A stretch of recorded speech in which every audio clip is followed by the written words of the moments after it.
Apple Picking Time by Michelle Benoit Slauson. Sometime after the summer is spent, but before the jack-o'-lanterns are lit, it's apple picking time. All over the valley, up and down the hillsides, the branches are heavy with red apples. Tomorrow, we will go to work.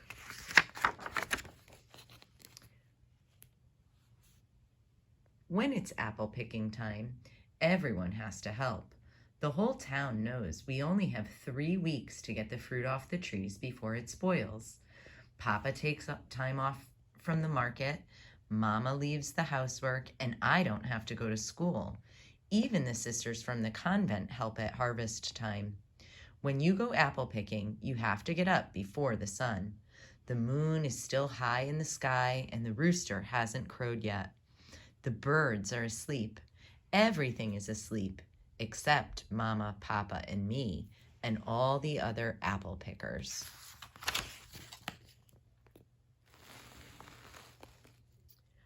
We meet outside the town in cars and pickups. Papa finds a place behind Grandma and Grandpa's truck. Then our families follow the narrow dirt road to the orchards. We travel past fallen corn stalks, fields of hay, and mailboxes with their flags up.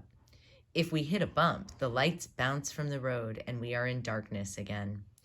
Mama and Papa talk in low voices, and I draw faces on the frosted window. We climb up the hillside and into the apples. We don't stop until we see the sign, Pickers Wanted.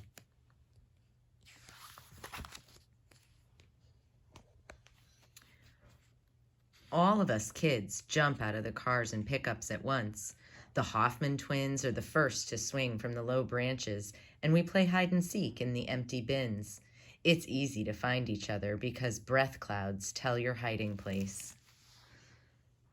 Dave is our foreman. He arrives in the big truck that doesn't have a door.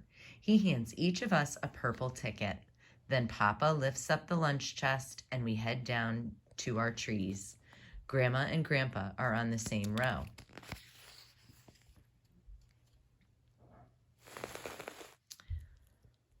I'm going to pick a whole bin, I say. That's a lot of apples, Papa answers. I'm bigger this year. No doubt about that, he says. While Papa sets up the ladders, Mama fastens the canvas bag around my back. It's not as heavy as last year, I say.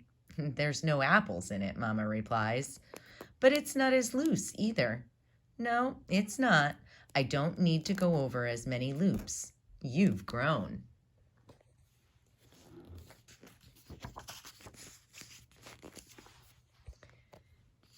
Even before Papa turns his radio on, I'm up the ladder. Twist, snap, twist, snap. The apples fall in the bag and rub against my stomach. I remember to lean into the ladder for balance, so both hands are free for picking. That's what Grandpa taught me. We work fast in the morning because after lunch we will be hot and tired. Now we wore woolen shirts and gloves with the fingers cut out. Mama says when you go apple picking, you need to keep your hands warm but have a good grip. That's what Grandma taught her.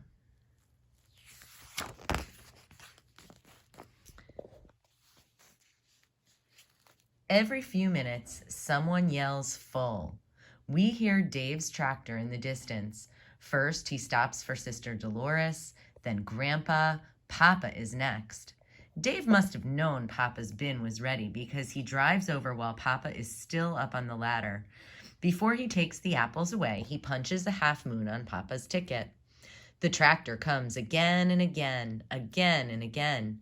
By lunchtime, Mama has 2 and Papa has 3 half moons on their tickets. Mine has none. I help Papa spread out a worn quilt under a tree, and we make cushions with our heavy shirts. Mama unpacks the food and pours coffee for everyone but me. I have hot chocolate. Grandma always says that food tastes better when you eat outdoors. I think so too. Later, Papa fiddles with the radio buttons and the music changes. Ready, he asks.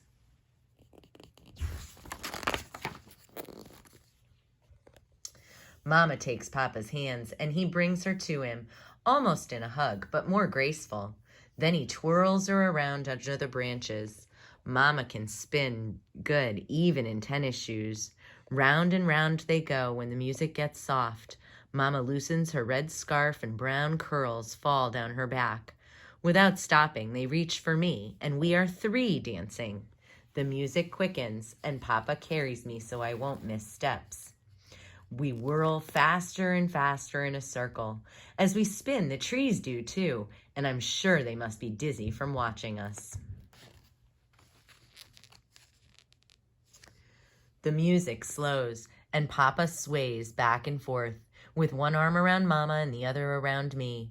I want the radio to play forever and our friends to keep clapping, but the work whistle blows and Grandpa calls to us.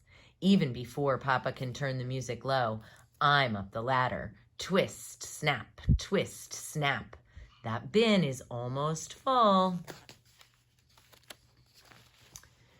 We pick all afternoon, and still the tractor doesn't come for me. Now the harness straps dig into my shoulders, and the sun is too bright. Papa tries to move the ladder as the sun moves, but the sun always tricks him. Only the little kids napping under the trees have shade.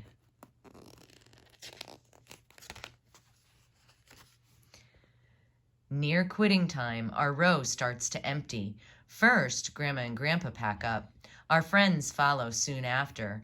When they go, their radios do too, and except for Dave's tractor in the distance, the orchard is suddenly silent.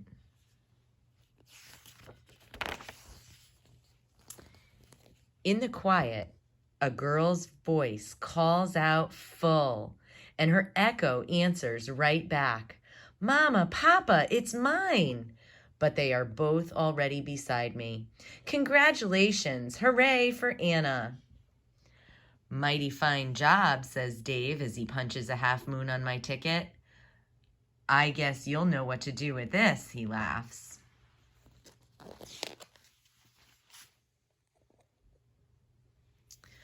I don't take off my canvas bag, and I don't wait for Mama and Papa. I run all the way to the orchard office to cash my ticket in. When Grandpa sees me, I get a big hug, and all the other kids want to see the ticket too.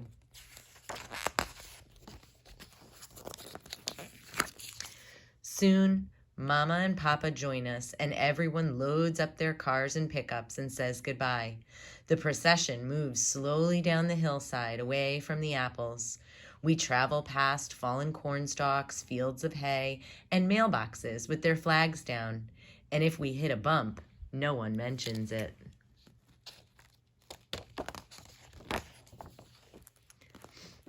Mama and Papa talk in low voices, and I dream about apples and dancing and 2 half moons on a purple ticket.